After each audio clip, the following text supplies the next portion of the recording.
26 नवंबर 2008 की शाम मुंबई के लिए आम दिनों जैसी थी। समुद्र किनारे लोग टहल रहे थे, लेकिन घंटों में ये शहर डूबने वाला था। पाकिस्तान के 10 आतंकवादी एक नाव के जरिए अरब सागर से मुंबई पहुंचे। रास्ते में उन्होंने एक भारतीय नाव कुबेर को हाईजैक किया और उसमें सवार सभी मछुआरे को मार डाला।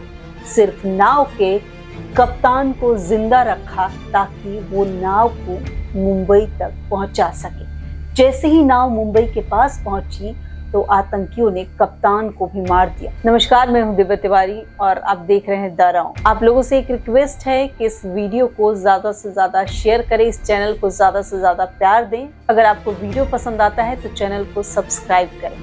मुंबई को दहलाने के लिए आम कपड़ों में आम दिखने वाले 8 लड़के बोट से मुंबई में उतरते हैं। इतना नॉर्मल दिखने के बावजूद भी लड़कों को देखकर वहां के लोकल लोगों को थोड़ा अजीब लगता है। एक आदमी को अजीब लगने के साथ साथ कुछ मिस्टीरियस भी फील हुआ और इसलिए उसने फौरन सभी लड़की को रोककर उनसे पूछा, लेकिन फिर कोई खुद को छात्र, कोई खुद को एम्प्लॉय बताया। उन लड़कों में से एक लड़का जोर से चिल्लाया और बोलता है कि आप अपने काम से काम रखो ना। वहीं 8 लड़कों के कंधों पर बड़े बड़े बैग लेकर बिना डर के निकलते हैं और उस आदमी को इन लड़कों पर शक होता है। आगे चलकर इस घटना की जानकारी वो पुलिस को देता है। जानकारी के बाद भी कोई कार्रवाई नहीं करना मुंबई पुलिस की सबसे बड़ी गलती साबित होती है। पुलिस कोई कार्रवाई करती तो शायद मुंबई में मौत का तांडव देखने को नहीं मिलता। वहां से निकलने के बाद वो सभी लड़के ग्रुप में डिवाइड होकर टारगेट की गई लोकेशन की तरफ निकल पड़ते हैं। CST railway station, Taj Mahal hotel, Leopold cafe और नरीमन हाउस, ओबराय होटल शामिल थे।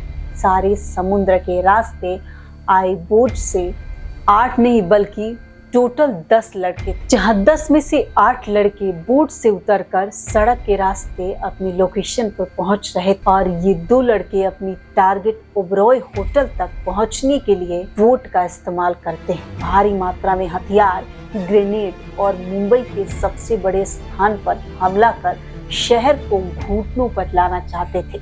मुंबई हमेशा की तरह छत्रपति शिवाजी टर्मिनस से होती हुई सबसे बड़े रेलवे स्टेशन पटना जाने वाली ट्रेन कुछ ही घंटों की देरी से चल रही थी। यात्रियों को ये कहाँ पता था कि वहां पहुंचकर जहां का लगता है कि चारों ओर बस गोलीबारी और चीखने चिल्लाने की आवाज से गूंज रही हो और गोलियों की आवाज और बम धमाके से लोग डर कर पागलों की तरह भाग रहे थे। हंसते हुए वो चलाने लगता है। भाई स्माइल कर चारों तरफ ग्रेनेड, अंदाजा नहीं था कि क्या और किस कारण उन पर हमला किया जा रहा है और लोगों की चीखने चिल्लाने की आवाज गूंज रही थी। बम धमाके से लोग डर कर इधर उधर भागने लगते हैं। जिसको जहां जगह मिलती है वहीं बैठ जाता है। चीख पुकार के बीच दोनों इस तरह फायरिंग कर रहे थे जैसे मानो कोई वीडियो गेम खेल रहे हो।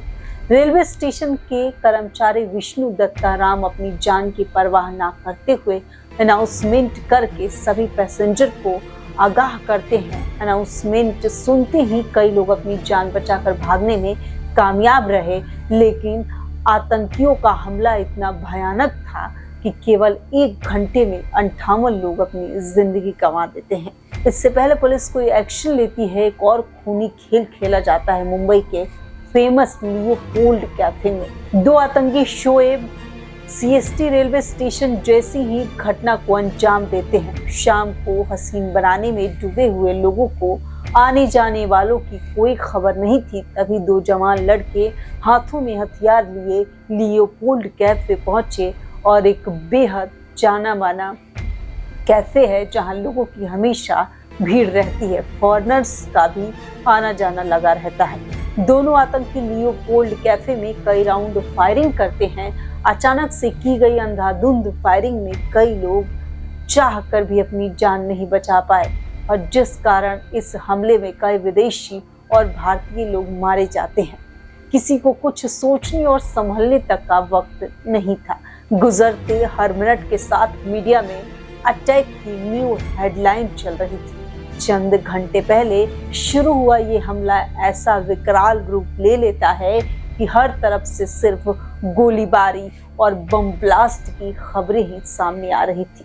अपनी तेजी के लिए मशहूर मुंबई कुछ ही समय के लिए शुरुआती दौर में मुंबई पुलिस को ये सब एक गैंगवार लगता है, लेकिन कुछ ही समय में पुलिस को भी समझ में आ जाता है ये कोई गैंगवार नहीं बल्कि एक फुल्ली प्लान्ड टेररिस्ट अटैक है।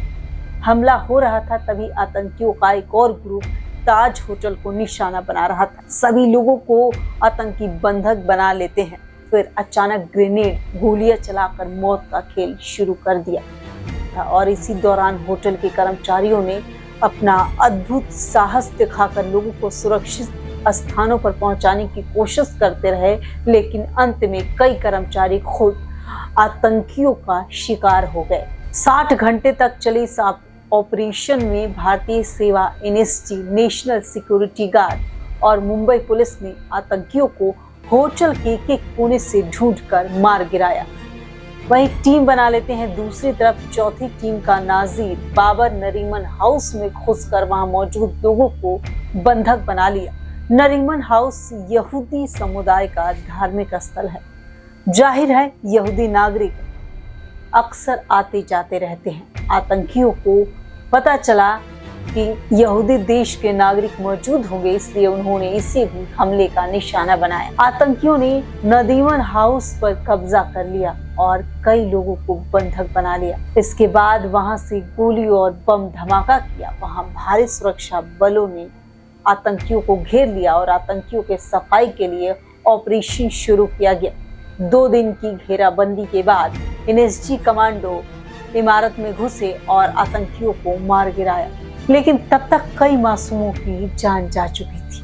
ताज होटल की तरह न्यू रियल होटल को अपना निशाना बनाते हैं, वहीं वहां पर भी लोगों को बंधक बनाया गया और निर्दोष लोगों के ऊपर गोलियां बरसाते रहे। कई विदेशी पर्यटक इसी हमले में मारे गए। 26 नवंबर की सुबह आतंकियों को मार गिराया गया। कसाब को जिंदा पकड़ लिया गया। जीत की कीमत बहुत भारी थी। इस हमले में 166 लोग मारे गए थे और सैकड़ों लोग घायल थे। 26 नवंबर का हमला भारत के लिए एक चेतावनी थी। आतंकवाद से निपटने के लिए हमें और भी सतर्क रहना होगा। इस हमले के बाद भारत की सुरक्षा व्यवस्था में कई बड़े बदलाव किए गए। एनएसजी की तैनाती बढ़ाई गई और तटीय सुरक्षा मजबूत की गई और आतंकवाद के खिलाफ एक सख्त रुख अपनाया गया। मुंबई का 26 नवंबर एक तारीख नहीं बल्कि बलिदान, वीरता और साहस का मिसाल है। हर साल 26 नवंबर को उन वीरों को याद करते हैं जिन्होंने हमें जान देकर बचाए और मुंबई फिर से खड़ी हुई। लेकिन 26 नवंबर की यादें मिटेगी नहीं। तो फिलहाल के लिए बस इतना ही।